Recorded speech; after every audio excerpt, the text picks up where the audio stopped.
Hello student, आप कैसे हैं? हिंदी क्लासेस में आपका स्वागत है।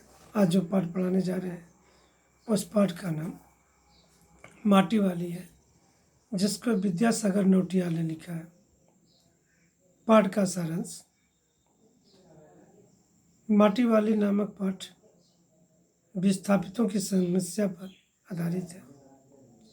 माटी वाली टिहरी शहर के श्यामल का थप्पड़ मोहल्ले की आखिरी घर की खोली में पहुंचकर माटी वाली ने अपना कनस्तर उतारा। टिहरी शहर में सब उसे जानते हैं तथा वह सबको जानती है।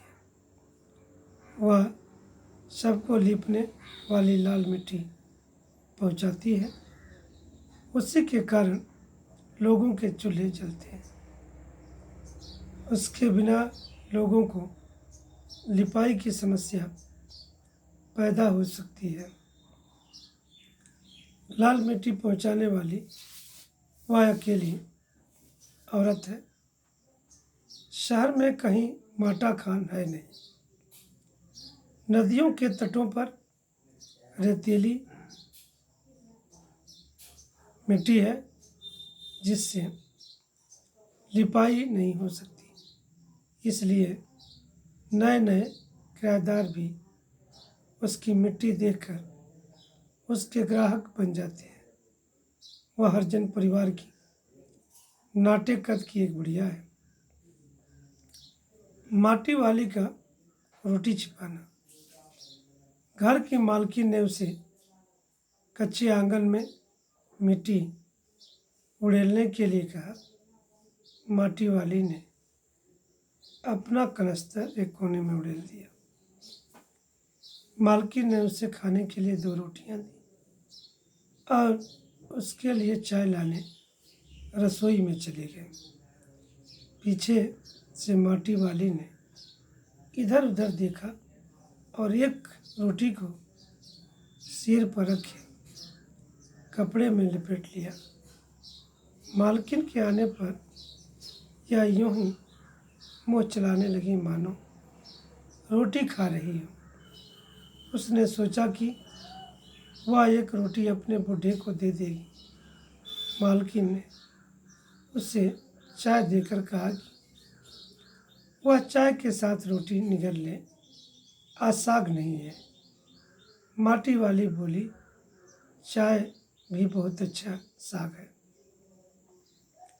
मालकिन ने कहा, भूख अपने आप में एक साग होती है। भूख मिट्टी की, भोजन मीठा। अपनी धरती से मोह। माटी वाली ने पीतल के गिलास में चाय पीते हुए कहा कि आपने पीतल के गिलास बहुत संभाल कर रखे हुए हैं। मालकिन बोली, पुरखों की चीज़ों से सबको मुँह होता है, इसलिए मैं इस बर्तन को कभी नहीं बेचती।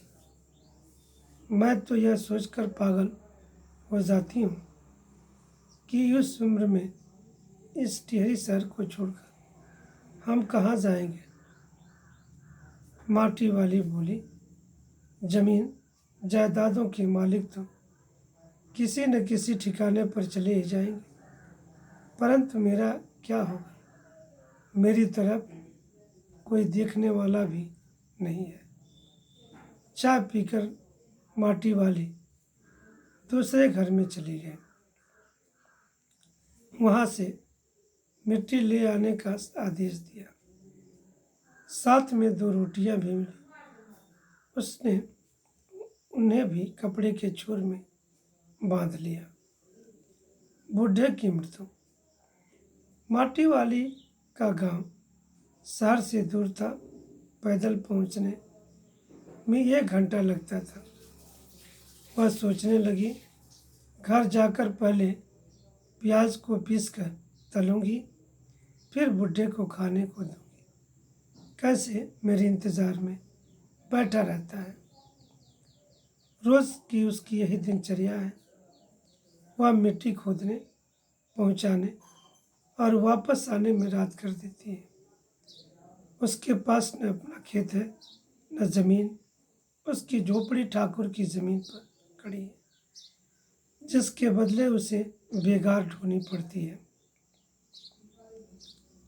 यह सोचते सोचते वह घर पहुंची तो बुढ़ा मर चुका था। बेदखल माटी वाली टिहरी बांध पुनर्वास के साहब ने उसके घर आकर उसका निवास पूछा। उसने बताया कि उसके जिंदगी भर टिहरी के लोगों को मिट्टी पहुंचाई है। साहब ने पूछा, क्या माटा खान उसके नाम है? बुढ़िया ने बताया, माटा खान मेरी रोजी है, वह मेरे नाम नहीं है। अफसर बोला, हमें ज़मीन का कागज़ चाहिए, रोजी का नहीं। बुढ़िया ने पूछा, बात बनने के बाद मैं क्या खाऊंगी? साहब बोला, इसका फैसला हम नहीं कर सकते, यह तुझे खुद तय करना है। इसी के साथ टिहरी बांध की 2 सुरंगों को बंद कर दिया गया। शहर में पानी भरने लगा। सब और आपाधापी और अफरा तफरी मच गई। शहरवासी अपने घरों को छोड़कर भागने लगे। पानी भरने से कुल शमशान घाट डूब गया। माटी वाली अपनी झोपड़ी के बाहर बैठी, वह सबसे कहती है, गरीब आदमी का शमशान नहीं उजाड़ना चाहिए।